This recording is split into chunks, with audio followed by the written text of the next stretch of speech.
Hi everyone, welcome to yet another interesting episode of the Inspiration Road brought to you by myself, Thomas Malonda. So today we are to talk about a very sensitive and interesting topic, and that is mental health. Globally, this is a topic that has been embraced by lots of countries, but when you come to the African continent, it has not been yet embraced. People have not yet known what it is. People suffering from mental health are taken as outcasts. So, this is something that we want to demystify with the conversation we are to have today. So, the person we are yet to know in a while is a mental health activist, a person who speaks to people about this condition, and in doing that, she hopes them come out of these caves of mental health conditions. So if at all you are watching me today and you are suffering from mental health conditions, I hope that this conversation is going to transform you to know that you are not alone and you're not an outcast, but rather there is hope out there. So the person I'm talking about is Angela Nsimbi. She is an award-winning journalist. Like I've said, she's an activist of mental health, and she's gonna be sharing her story as we go through this interview. So I hope that all of you watching us today take a book, write down lessons that you're gonna be picking from this conversation, and at the end, I hope that you will also become a mental health activist. Angela, you are most welcome on Inspiration Road. Thank you, and I'm very glad to be here. The honor is ours. I'm so happy. Thank you for having me. We are honored. So I want us to start from the journey, your journey, and the condition you suffered from, that is bipolar. So the people watching us today may not know what bipolar is. It may be the first time they are hearing it. Actually, when I came across your book, that was my first time of knowing what bipolar was. Okay. So I'm sure there are multitudes like me who could not be knowing. So can you talk through that whole process of bipolar? Like, what is it? And somebody may be watching us that they could be bipolar, but they do not know. How do they know? What I can say, I don't want to call a person bipolar. Okay. Because I don't want people to be identified by a diagnosis, because it becomes a label. But what I can say is that what bipolar disorder is, it is a season one goes through when they experience extreme mania. And when I say mania, it is a season when maybe somebody has very high level energies. You know, you are so energetic and the levels are high. And during that time, you're actually very productive, and you'll find that the person is working too hard to a point of breaking point. And sometimes during those episodes, you are also too excited, extremely, to a point of disruptive, being disruptive towards those around you. And then also, during the manic episodes, you tend to speak quickly, and medically they call it rapid speech. And you become restless. Those are some of the things I experienced, becoming very restless. You cannot sleep, lack of sleep, and then eventually also losing interest in things you've always loved to do. So that is something which happens to you. But then there's also, that's the extreme end now of the excitement and the hyperactivity. And then now, when it is the depressive side, you become depressed much longer. And sometimes your depression can manifest by you keeping quiet. Sometimes it can manifest by you isolating from friends and family. Not because you hate them, but you just don't feel like you want to blend. And so, of course, in situations like that, no one will understand you. You can be misunderstood as someone who is antisocial. Be misunderstood as somebody, you are difficult. And then also you don't understand yourself. You're asking and wondering what's wrong with me. Yeah, because it can happen when that's not what you've always been. Yeah, because personally I love people. Yeah. I'm a very sociable person, but again, I also have my moments, yeah, when I keep a distance. And even the way I associate, I also choose how to associate. So, but what I'm trying to say is that, bipolar varies. It normally is triggered by incidents of life. Yeah, maybe it can be a loss of a loved one. It can be abuse in a relationship. It can be anything. Maybe you've lost a job and then it triggers you. Yeah. So that's what, in a nutshell, I would say. Because when my doctor gave me also the explanation, the diagnosis, my doctor actually told me that it is experiencing extremes of the highs and extremes of the lows. So he drew like a valley and then a hill and a valley. Yeah, and they come seasonally. Yeah, that's what the doctor says. Okay, Yes. so let's now dig into the root cause of, because by the time you burst out, like when it came out, it was a long period of time. True. So let's start from the root cause. And I'm looking at the environment where you grew up from. Probably even the people watching us today may be in similar situations, not the same but similar. True. And in that, I see the family where you are, a polygamous family. True. Whereby, actually, you mentioned in the book that at that time you referred to marriage as an equivalent of fights and quarrels, because that's what you used to see. That's what I saw. Exactly. That changed later on when you met your husband. Yes. So, can you talk us through the impact that had on you growing up in that family, and what advice do you have to parents watching us today? Because many times when parents are taking decisions, it could be in terms of getting another woman. They never think about what this is going to have on their kids, but eventually this could contribute to a mental health condition, because the kid will grow without that attention, seeing fights like you did. So can you talk to the parents, and also what impact did this have to you? One thing that I can say about family is very important. Actually, there's a saying that says that the first university is the family. And that is the best. And the first professor, it's our parents who are the first professors. And so when you are a parent, because now I'm a parent, when you are a parent, there are decisions you don't just make for the sake of making them, because you're thinking, this is what makes me happy. You have to think, what's the ripple effect on my children? And you have to get to that place and be very careful the decisions you make. Because when you bring other people in the equation, because really my dad wasn't a Muslim. So he wasn't practicing polygamy within the Islamic system. No, he wasn't. But that is a choice of lifestyle he chose.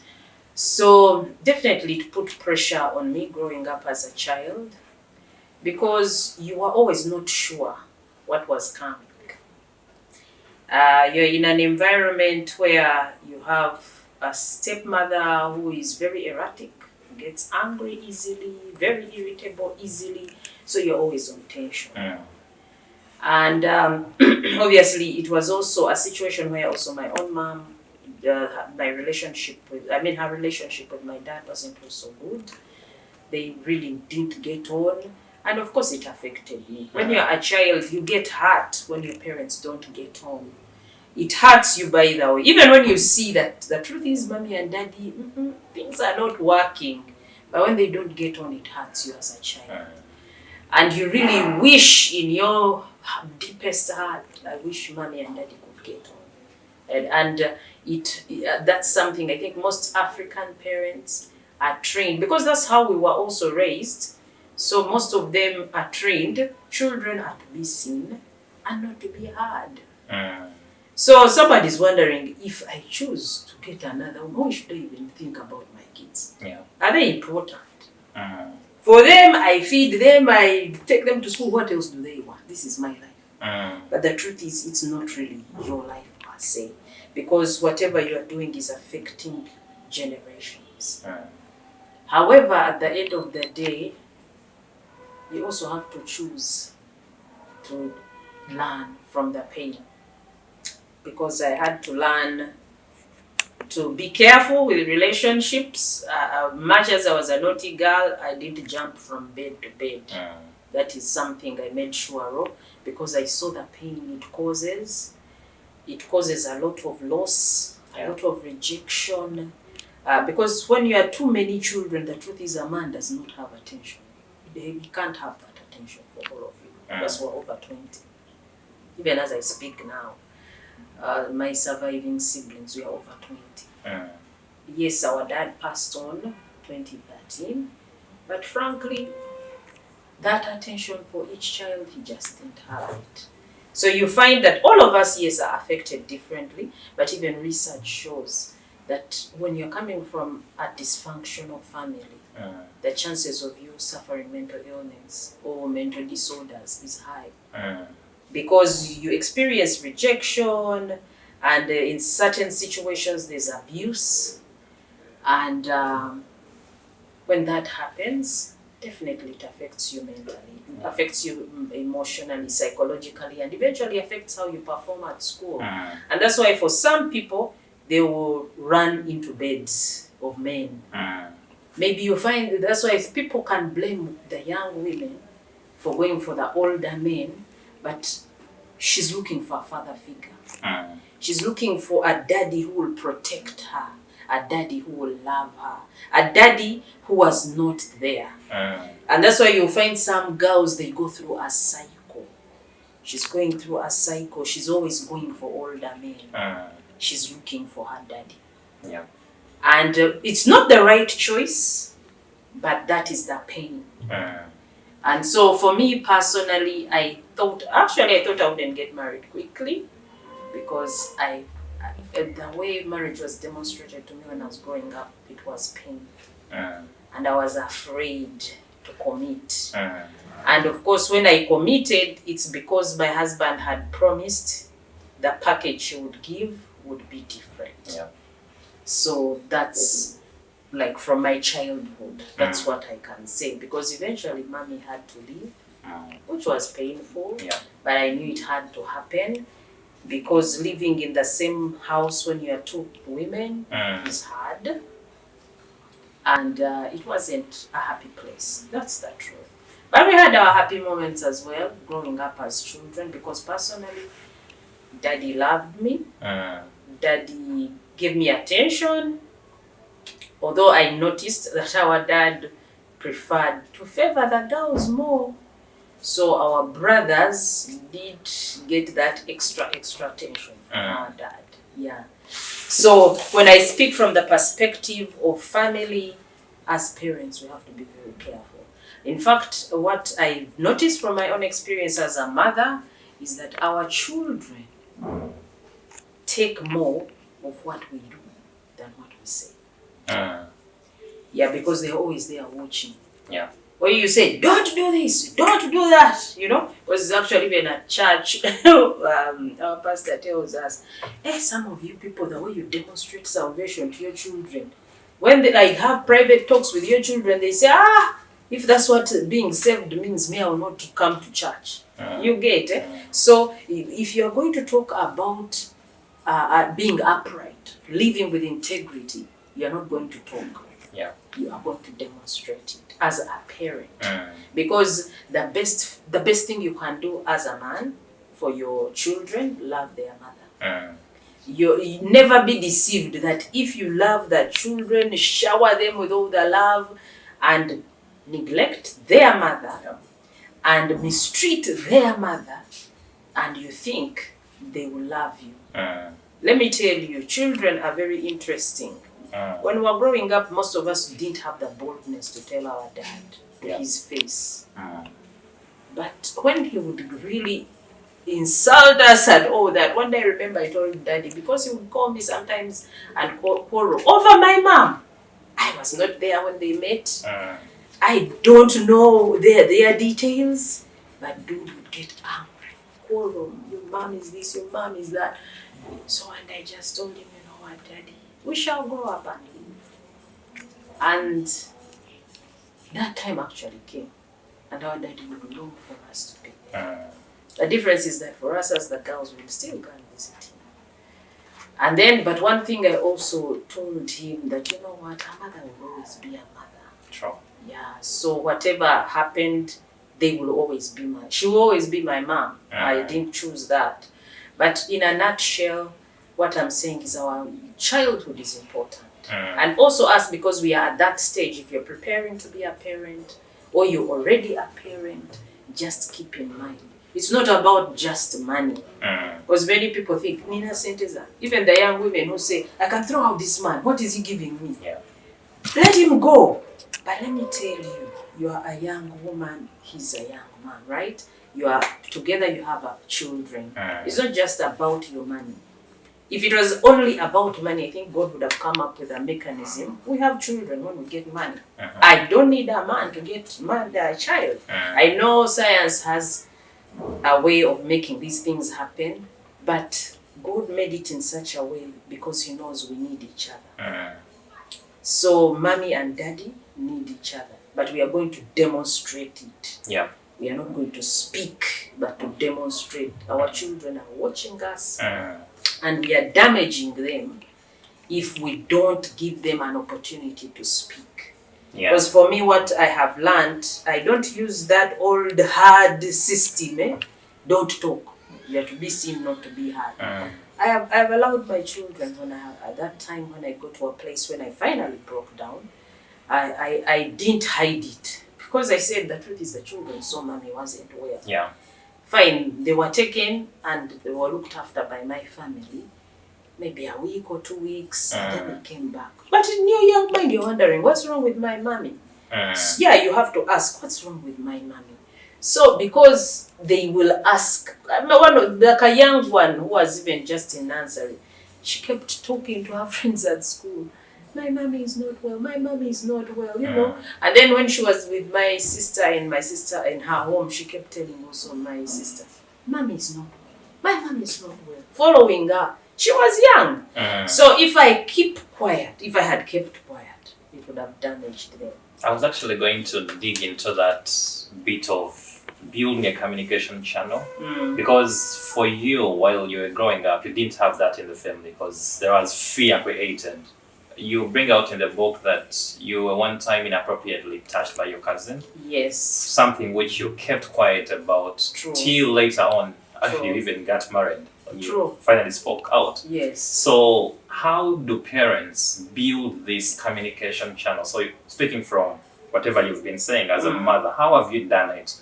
Because people watching us, they may be in situations whereby kids are in the family and they do not know how to speak out. Probably the parents have not built that environment. So how have you done it?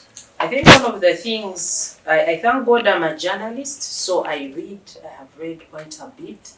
But apart from that, I have learned that it's important to also watch our children playing. There's what they call that role-playing therapy. When a child gets, say, a doll, they start beating it, cutting it, you should ask yourself, especially if you know, is my child watching violent movies? You have to ask yourself all those things. Yeah. What is my child exposed to when I'm not around? Because the way they act out, they are actually telling you, this is what we see. This is how we are living. This is what is influencing us. And then another way, you have to encourage children to talk, because many parents say, that dare you get pregnant? Don't tell me. You just, you become like a monster, not someone they can approach. So when you speak like that, a child does not feel safe. So for me, one thing that I have done, I tell them, please, when you need to talk to me, don't hesitate. But I also initiate the talk. Because I have realized also there are some children who need you to push them. I have one of my daughters, when she's in pain, by the time she tells you she's in pain, even though it's a medical condition, it has to be very extreme before she speaks. So you as a parent, be sensitive to your children's needs. All children are different. True. And yet I have another daughter of mine, even just a scratch, she will have to, no, I'm not okay, she'll tell you. But we have to learn even though you are the same mother, same daddy, our children are different. Yeah. They are not the same. So engage your children according to their differences. Some children communicate best. Maybe you need to take her out for a soda. You don't have to have a lot of money, because some people will say, hey, COVID, we have lost jobs and what. Yeah. Go for a walk. Just choose that one child and engage them. Probe them. Your children can talk. But when we put that distance, that's why you see many fathers, children actually disconnect with the fathers. True. Especially when they grow older, you'll find, unless their mom is still in the home, but they will not come to that home. Because daddy thought, as long as me, you're in school, what more do you want from me? But yet daddies also have to learn to connect with their children. How I'm seeing these days, fathers are improving. I have to commend them. Fathers are improving. They are not like before. Yeah, because they are coming from a place where no one connected with them. They teach you as a man, don't cry. Yeah. Men don't cry. Even when you are in pain, don't cry. Who are you to cry? And that's why you find men also prefer not to talk about issues. Yeah. Because that's how you have been conditioned. So also as the mothers who are nurturing our children, we have to show men it's okay to be in connection with your emotions, so that they also can seek the necessary help. Yeah. So I think that whole thing of men don't cry, there is also another one of women in marriage culturally should not speak about the challenges they're having in their marriages. That one is told Have you to us. So that's the role of culture in mental health. So there could be lots of women watching us today, even men. They are suffering, but because of preserving the norms of culture, they are choosing to stay. I know from your experience, you have gone through, I can say, hell. From what you read. Exactly, like it's been a lot. Yeah. And you actually put that statement there that which Because culture that's is what we are imposed. told. Exactly. So when do you think a person should speak out? When should they say, to hell with culture? I need to put my mental health first. Yeah. At what point, I think all of us need somebody to talk to. Even before you go to the professional people. But someone who is trustworthy. Because not everyone can be your friend. And not everyone should know your business. True. That is the reality. Because in life, we are also protecting relationships. We are protecting people. So not everyone has to know the details of your life. However, when you are going through a rough patch, you need help. Just on Friday, this very week, I had the heart-to-heart engagement. And God really brought somebody along. I was so happy that guy came. You know, when I hear men talking about mental health, I'm very happy. Thank God you're a man. So now this guy, he's a man, a retired bishop. And he's called Zach Mirenjere. This guy said he went through a moment of periods of depression.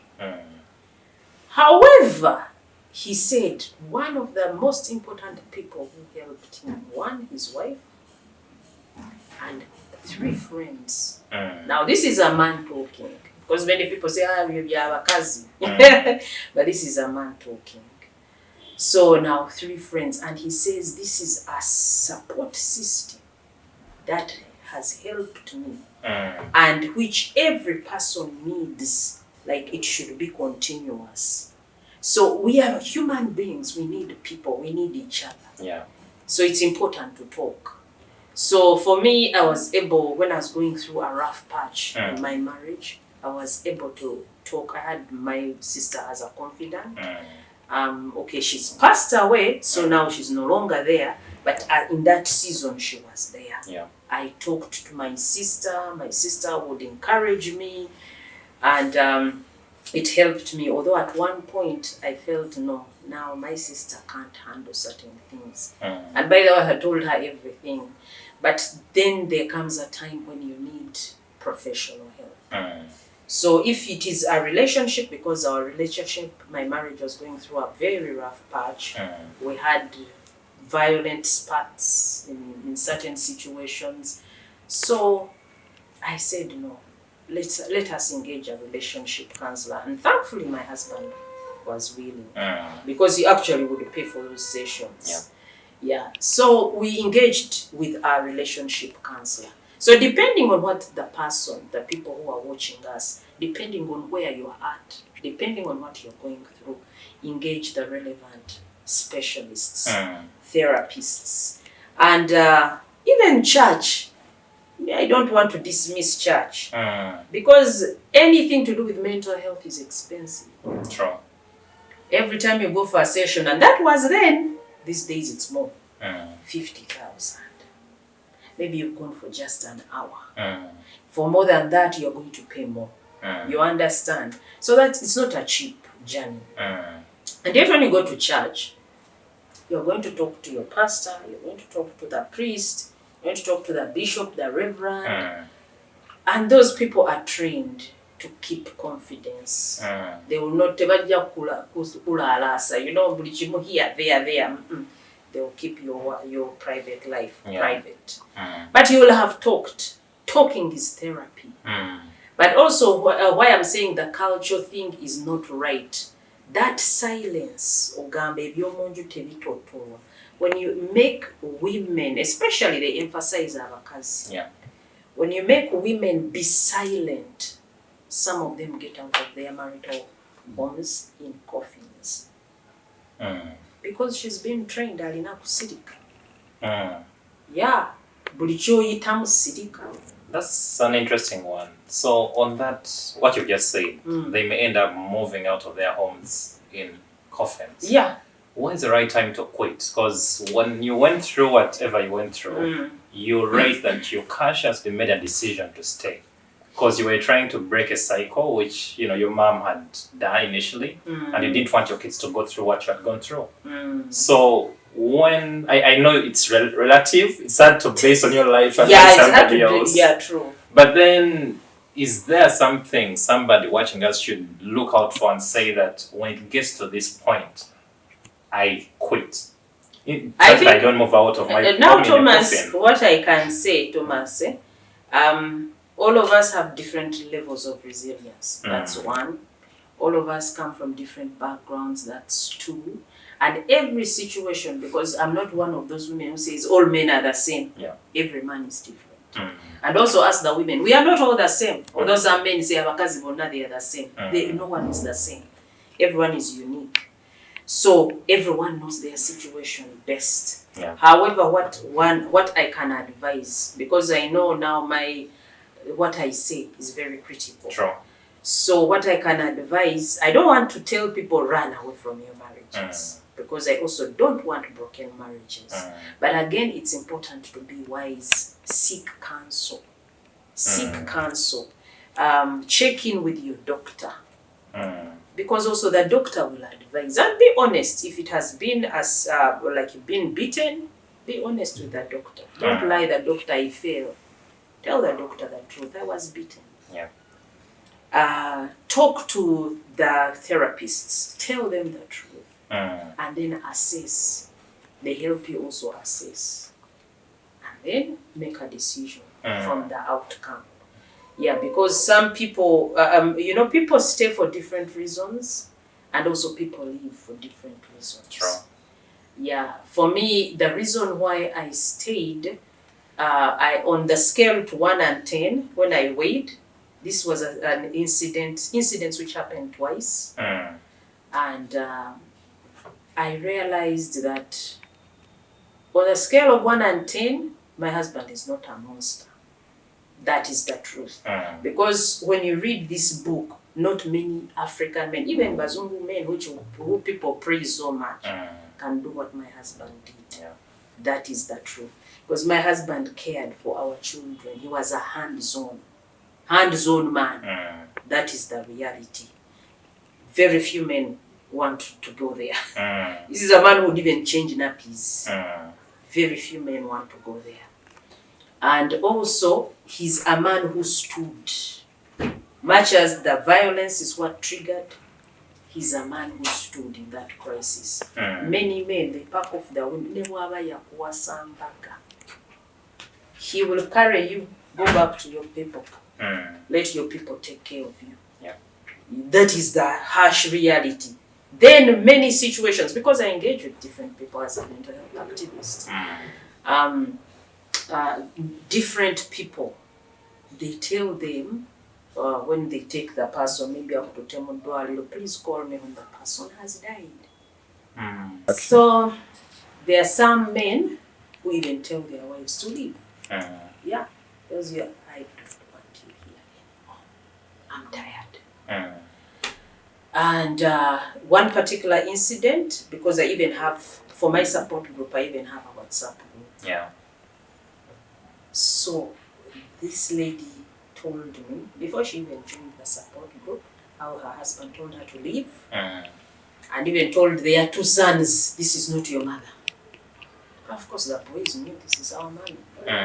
He brought another woman. He never, of course, he couldn't marry that woman, but he started another life. Yeah. New life, kicked out their mother. Before we know it, they'll be also married. But how has he demonstrated marriage to them? He has not loved their mother. He has not supported their mother. Yeah. So those things hurt. And that's why when you said that I chose to stay because there's a lot of politics, even when you are dealing with your relationship as a husband and wife. There are things your children can tell you to tell their daddy. Even though they are free with their daddy, they will not tell daddy. They will say, Mommy, for this one, I need you to help me. You see? And if you as mommy, you are no longer there at home, you have no influence over him. Sure. The woman who will have come in the home will be now influencing your husband. And thus, the decisions your husband makes will influence and impact your children. Negatively or positively. Yeah. Yeah. So how do you think we can overcome that problem of the husbands? Because now the example you've used, the husband who chased away the wife because she had a condition. Because I think that's where information can help. Because probably that husband chased the wife because he didn't know what was going on. And in your book you mentioned that your husband read a lot alongside your sister to understand the condition you had, what they had to do. So don't you think that can be a remedy to overcome such situations? It can be, because one thing that I can explain is that we need male involvement. We need to emphasize that. We need male involvement. And when, earlier when you said mental health, I want to correct that before we proceed. Sure. Everybody who has a brain has mental health. Everybody. That is where we should start. Mental health is not a disease. Just like we talk about physical health. Yeah. However, mental illness or mental unwellness, because some people hate the word illness, but mental unwellness, that is where the disorders come in. You are not mentally fine. Yeah. So now for the men, they need to be empowered. And not only the men, even the women. They need to be empowered. Because when my husband also reacted on that journey, when we were all ignorant, he realized that, you know what, that's not the approach. Let me read. Yeah. My sister, I remember, she also read, and also he would also bring me information to read. And I realized that when you read, you're also empowered on how to care for yourself better. And when men read, instead of hating this wife who you made a vow, the woman of your youth, the wife of your youth, instead of getting angry with her and saying, this woman, she changed, she's bad, she's what? Please understand, is that the woman you met? Is that the woman you married? What happened? Because it takes two to tango. Sure. we all have mistakes that we make. It doesn't hurt to be humble and apologize. And it doesn't hurt to support your loved one on this journey. But of course also the men face a dilemma because maybe Vasajavan, they will also laugh at him. Hey, you look the wife you have. True. Maybe even his own family. Yeah? You see the one you brought. And it's the stigma, the discrimination. So the person feels, let her go for no. Yeah. You see, so for the men to be able to support the wives, they need to empower themselves with knowledge. But most importantly, I also encourage the men, please seek help. Because many men also are having challenges on how to relate with their wives. And there's a pastor I listen to, I love his sermons. He said something very powerful. You know, even when we meet so-called singles meetings, and they are always emphasizing telling women, a good wife should do this, a good wife, that. Who is talking to the men? Yeah. There's an assumption men know it all. And it is a very wrong assumption. Because even in church, where we should be empowering the men and the women, if you make the man think he knows it all, so he will see where should I learn? True. But now when you stop learning, you stop growing. So it is important to know that I also don't know. Let me be empowered, know what I need to share, to how to support my wife. Yeah, because these conditions can be managed. Yeah. You can take medication. Some of them you don't have to take medication for the rest of your life. But a man who will love his woman, it will show. And if you love your woman, because for me I always tell people, no one is allergic to love. My dear, she will remember that you loved her. No one is allergic to love. Kindness. Those are simple things. Let's be kind. Don't treat someone like an outcast. Yeah. Even when you have had your quarrels, we are human, we all quarrel. But please don't insult her that she doesn't add value. You chose her. Because by the way, men, you are the ones who find the wife. In the Bible, it doesn't say, and the wife found a husband. It's the man who finds a wife. So because you found her, you chose her, it is your responsibility to minister to your wife. Because as a husband, that is your ministry, exclusive to your wife. Minister to her, love her. But like I said, knowledge is important. We need the knowledge. In a nutshell, we need the knowledge. Without the knowledge, because the truth is, mental illness, people fear it. Sure. And I don't blame them, because also me, I had feared it. I didn't know what is happening to me. I wake up, you are talking all the time. You are hyper. Hey, I was concerned. I said, what's happening to me also? But you don't know even who to tell, because the truth is you're not feeling well. Sure. But you don't. I've never felt like this. Why now?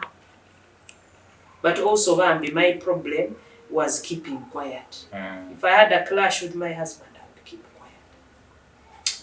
The issues I faced growing up, I kept quiet about most of them. I got in a place where my own mommy treated me like her confidant. I'm my mother's firstborn.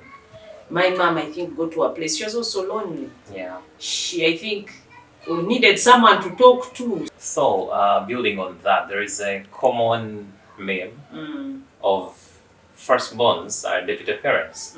So, in that case, and also drawing from your personal story, your mom used to tell you her challenges, so you found yourself in a situation whereby you had to be strong for two. True. She had you to listen to her, but you had nobody to tell.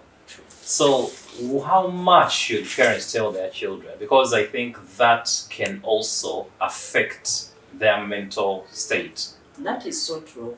I think as parents, we have to really know that that is your child, but not your confidant.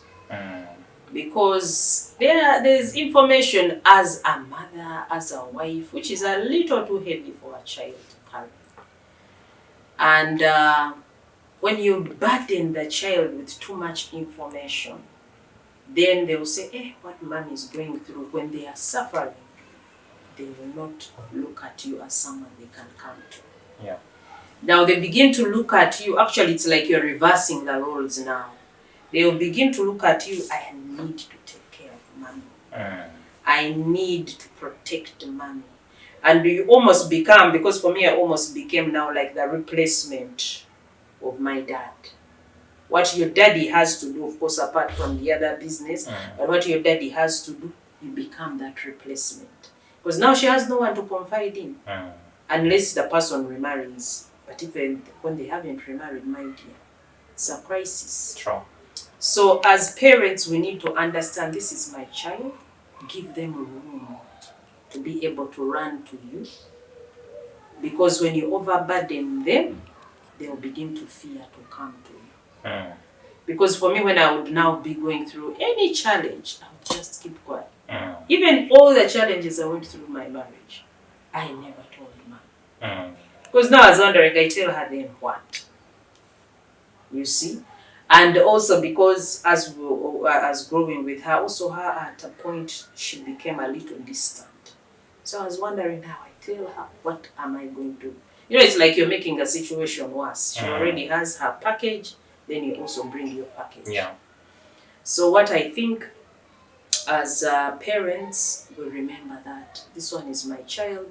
Yes, there are certain things depending on how age appropriate it is. You might tell the child.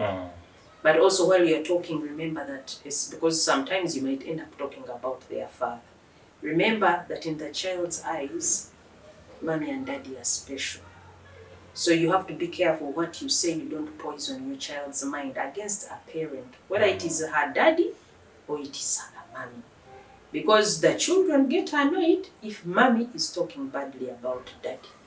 They also get annoyed when daddy is talking bad about mommy. Yeah. Either way. So we just have to create that balance. So as parents, let's get other confidence. And also give the firstborn a chance to enjoy their childhood. Because I make sure I'm intentional with my daughter. I don't want my daughter to feel that her needs have to wait and all her siblings' needs are met. And then for her, she's last. I don't want to do that to her. Because it kind of builds resentment in you after a while. It also builds in you self-hate. You feel you are not worthy. There are some firstborns because they have been saddled with looking after their siblings. You enter your marriage, you are saddled with the responsibility of looking after your siblings. You haven't even been given a chance to enjoy a honeymoon. No mwami. Already brother, sister, nyumbe jude. Auntie, daddy, ne mami teba kuataka. Mommy and daddy are not okay. And also mommy and daddy, when they are broke, it even gets worse. Burichibu, school fees, what? And also some siblings, now they have bad manners. They come with their bad manners, put pressure on a young couple. A lot of pressure. And then when that young couple, maybe only one, you go and report. And say, but you know, mommy, my brother is disrespecting my husband. My dear, she will do nothing. And it's putting pressure on the marriage. And I'm telling you, your husband might not tell you immediately. He will speak and he will say, you know what, I'm done, I'm tired. So we should learn to give firstborns room. So with all that we've spoken about, there are cases when you may not have people to reach out to. So you mentioned earlier on that there's a time when you couldn't tell some things to your sister. Probably at times you can't even tell the pastors. So I believe that there is this supernatural being whom some people call God, some people call Allah. The name doesn't matter, whatever you call that thing. So I feel that there is a role it plays in healing. So can you take us through your story, like from your story, My like story. exactly how did it contribute to your healing, and what can you tell the people watching us today in terms of building that bond? Because I'm sure that anybody can walk out on them And that's the only force or bond they can anchor to. Okay. Like I said, I'm going to speak about Jesus Christ. Yeah. That is my experience. Yeah. And for me, I got to a place where I had to become my own prophet, to start using the word of God, the Bible, to speak into my life. Because I was tired of hearing people telling me I don't measure up. I was tired of hearing people telling me what I can't and cannot do. You know, what I can or cannot do. Mm. I was tired of people defining and putting boundaries around me. This is how far you go. Mm. So I knew I needed divine intervention. To have the one who allows me to be that way, which he called me to be. Mm. So that's when you tap in. And by the way, with salvation, when I talk about Jesus, he does not say because you are a Muslim or because you are a Hindu or because you are Buddhist. Mm. There's a verse where he says, if you seek me and seek me with all your heart, you will find me. So when I tell you total surrender, we need to surrender. Mm. Because even though a husband loves you, he cannot leave your purpose. Sure. Even though the wife loves you, she will never leave your purpose. Mm. Even though your children love you, they will not leave your purpose. God created you and you alone. So I remember telling God, you're going to fix me. Because for me, I'm feeling lost and helpless. Mm. And I got to a place and I asked God, the last time I had a relapse, I told God I don't want to go there again. Because I would be so unaware. It's like you are hitting a rock bottom. Mm. And you started from zero. Me, I would even fear people. Yeah. I would fear to talk to people. And yet my work is to talk to people. I would hide in my home and be with my husband and children. Mm. Even my sister, who I loved so much, would find me there.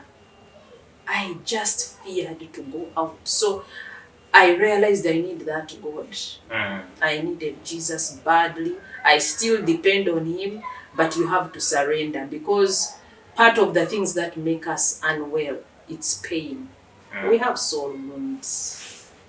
And some of it is abandonment. Mm. We have been abandoned by people we love. People who we have loved have rejected and neglected us. Mm. We have to forgive. Yeah. I remember that God telling me, forgive. Mm. And let me tell you, there are many diseases which you will not get because you forgive. And if we deal with the people, don't seek revenge. Yeah. Just seek your healing. Mm. That is deep. So for me, I had to get to a place of surrender. Mm. And there's no word I found better than the word of God. Because it tells me I'm fearfully and wonderfully made. It tells me I'm the head and not the tail. Mm. It tells me I'm blessed when I go out and blessed when I go in. It doesn't tell me what my stepmother thinks of me or thinks I should be. Mm. It does not tell me what my half-sisters or brothers tell me. No, it tells me what God has called me to be. Yeah. So the encouragement I would give to people, part of it obviously is to find a place where you will not be exploited, because some people say, jangu ojja kufuna omukisa jangu ebizibu bijja genda naye leeta sente bweziti. Banange, Jesus tells us come as you are. He says come as you are, because you imagine, you people, if we had to pay Jesus, how much would we pay him? Naye bambi oba olina sente oba tolina, he embraces you. So for me, in my brokenness, I found healing at his feet. And one thing I would refer the people watching to Mark 5. I will not say it in full, but it's about the demoniac, the man who was demon possessed. When he got his healing, when he came to the place where Jesus came to where he was, even the demons in him feared Jesus. They fled. because Jesus rebuked them and they fled. It was legion. But this man sat at the feet of Jesus, at his feet. Even people, this is a man who would run to tombs and be there and be shouting. Even when they would chain him, he would break the chains. And some of these things happen for people who have mental disorders. So he sat at the feet of Jesus. And when he sat there, they found even the people who knew, they were using, that's the Mularu or the Mularu. Everyone knew, they've labeled him the mad one. But they found him at the feet of Jesus. He was clean. He was of sound mind. He was fine. And it is possible to get healed. Yeah. He was fine.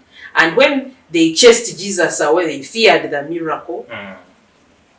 And this man also got scared. He said, hey, I'm going with you, Jesus. I'm going with you. Jesus told him, no, go and tell your people what I have done for you. Yeah. And that's why I'm here today.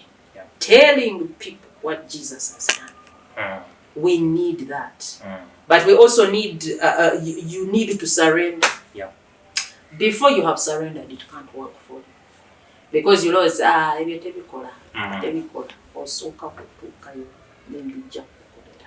interesting. So I want to build on that as we conclude.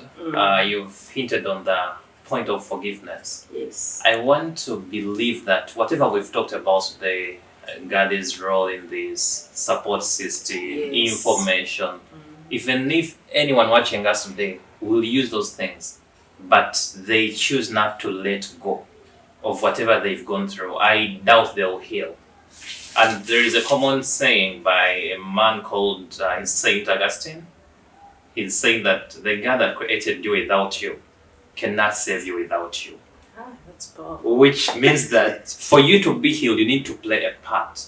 True. So can you talk about the power of letting go? I know like whoever is in has been put down by challenges, probably like the ones we've talked about, from polygamous family, from an abusive relationship or marriage. You are torn down. You can say that you have all reasons to have that rage and resentment in your heart. But unless they let go of it, they can't heal. So coming from your experience, I believe that you had to let go, you had to forgive for you to be sitting here with me today. True power is rooted. Exactly. So can you emphasize that the power that is in letting go and forgiving towards healing? The power of letting go. There's a verse, this one I'll quote. It is Isaiah 43, verse 18. Very simple. Forget the former things.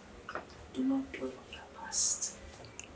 Now, for me, I'm going to say this is not part of that verse. What I'm going to add on is that don't live in the past. The past is gone. It is not your present, neither is it your future. Because the moment you dwell there, and in fact, the word dwell, when you look for the meaning in the dictionary, dwell means living, as in L-I-V-E. You are living. You live there. Meaning like, it's like a house you built. You are there in the past. There's no life there. Because let's be real, some of the parents who hurt us now, like me, daddy, is no longer here. 2013, guy went to rest. Yeah. Now you can imagine if you say, I'm still annoyed with this man. He died. Even though the person has not died, you cannot hold on to it. Because when you hold on to it, you will discover that prisoner is you. You are the one, you are your own prisoner. Yeah. You put yourself in a prison. The past is a prison. So you have to identify what hurt you, one. Identify that you need healing. And acknowledge, yes, I went through pain and it hurt. Don't pretend it didn't happen. I used to fake it a lot, that I was fine. And that's what also led to tipping over. But acknowledge that you're hurting. And let it go. But letting go doesn't mean you have forgotten the past. Yeah. Like how I said, it says forget, but it does not mean you'll never remember. But when you remember, you don't remember with bitterness. Yeah. When I talk about my marital distress, I'm not talking from a place of bitterness. You talk from a place of healing. And that's what I'm doing. And I thank God for that. So when I talk about the pain of growing up from a polygamous family, I'm not talking and blaming my father, he was a bad father, because I also tell you, Daddy loved me. Yes, he made mistakes. He's human. Yeah. But let's also learn from such things and make sure we become better. So that each generation is better. I want to believe that the millennials are going to make better fathers and better mothers. That is my belief. And I know if we learn to take care of our mental health, we shall be awesome parents. Awesome. I think I would summarize that with a statement that one great guy follow, who passed on, unfortunately, but I still read lots of his books, called Wayne Dyer, made a statement once that let go, let God, and be detached from the outcome. So I would sum what you've said with that. But in the last words, Angela, what can you not leave inspiration with without telling people watching us? There's something I need to tell people, and it's about self-control. Because this morning I was thinking and I said, God, I have to talk to these young people, but it has to be from you. And what came through was, don't do things because you can. You see? Just be wise. Yeah? You need to be wise. You don't, just because, actually the word is, just because you can does not mean you should. And why am I saying this? We are in a digital era. I'm going to use the smartphone as an imagery. The smartphone is like everything. Television, radio, pornography is also there. All sorts of entertainment, dating sites, everything is there. But just because you can does not mean you should. So yes, your mom, your dad, or even you are beyond that age of where mommy and dad is watching, breathing down your neck. Even though you are a married man, even though you are a married woman, who says that you need to consume pornography? Do you know what that does to your mind? Who says that you must be oogling at naked bodies all the time, the women, the men? It's actually poisons your mind, and it will affect your intimacy within the marriage institution. And that's why you'll find some people develop different addictions.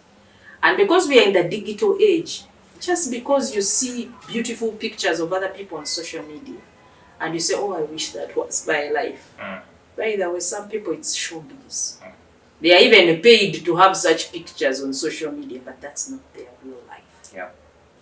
So I would encourage people, walk in your purpose, live a full life, love fearlessly, and have strong faith in Jesus. Because at the end of the day, without him we are nothing. This earth is the one who holds it together. And one day it will all come to pass.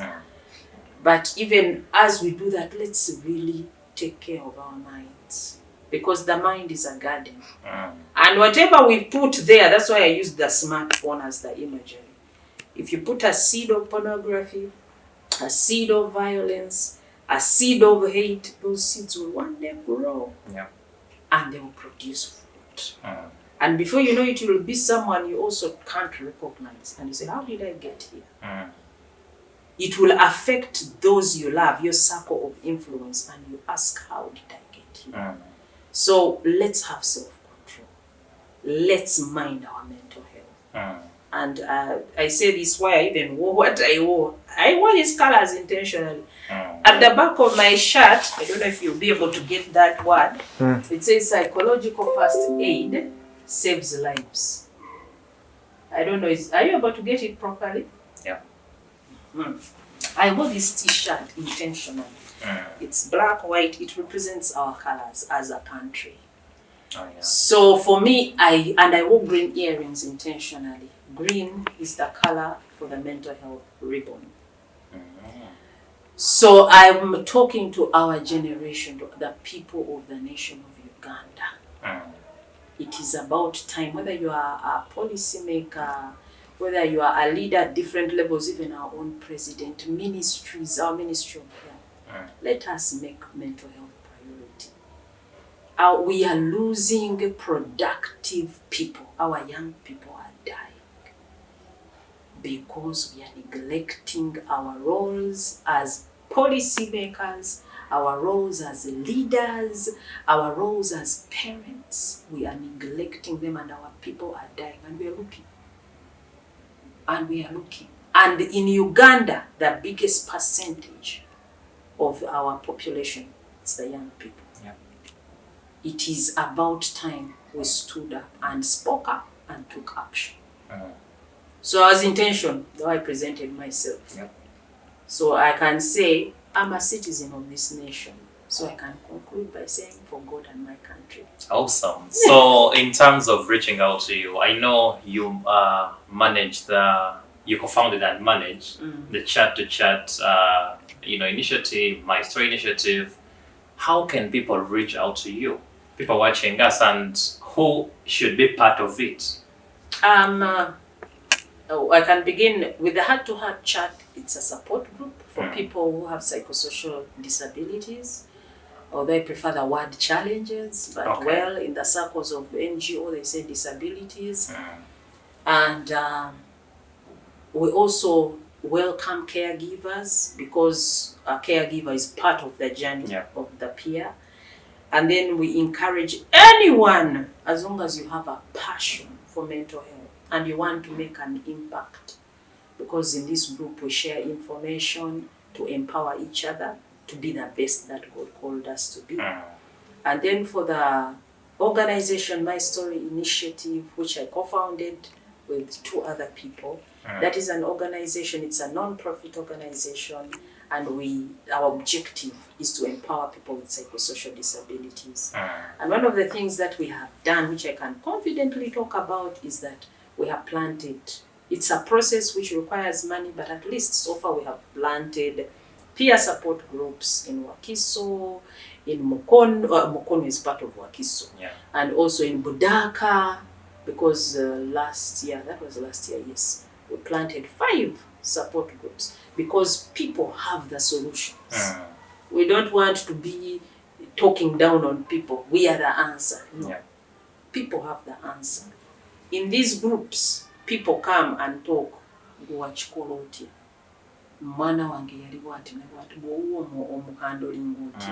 And they get advice from each other, support each other, because talk is medicine. True. Some people might heal without taking a tablet. And yet for you are thinking, kamuwa eddagala amale. But also doctors tubetaaga. So I don't want people to say, Angela, yagamba tetwetaaga ddagala. No, neddagala tulyetaaga kubanga nze I took medicine for 5 years. 5. So we need people. So for people who would want to get in touch with me, they can reach out to me on 0752 64 9942. That's on my WhatsApp. And then those who want to connect with me on Facebook, my Facebook name, I'm Angela Nsimbi. Those who are interested in buying my book, because with social media, it's international. So this book, it's available on the Amazon Kindle as an ebook. And then those who want to access it within Uganda, they can get in touch with me, and they will be able to access it. And very soon it will be available in the bookstores. Awesome. So I hope you have enjoyed this conversation. Like I have, I've learned a lot from this. I hope you have learned, and I hope, just like I told you at the start, you've been noting down all that we've been talking about. Just to tell you, globally, 13% of the world's population suffers from mental health illnesses. And then the WHO has recently said that among the top causes of deaths of millennials is mental health illnesses. So each and every millennial watching us today, please ensure that you take with much appreciation whatever we've talked about, put it into practice such that you can contribute to transforming our nation. If you've not followed us, please go on Facebook, Instagram, click on the follow button. You can also go to YouTube, click on the subscribe button, and you can also find the audio versions of these interviews on Google Podcasts, Apple Podcasts, Stitcher, and Pandora. I hope that whatever we've discussed earlier is this breaking free. You can get it from the places she's talked about, Amazon, and you can also contact her to get it such that you can read and increase your knowledge on how to handle mental disorders. Until next time, be blessed.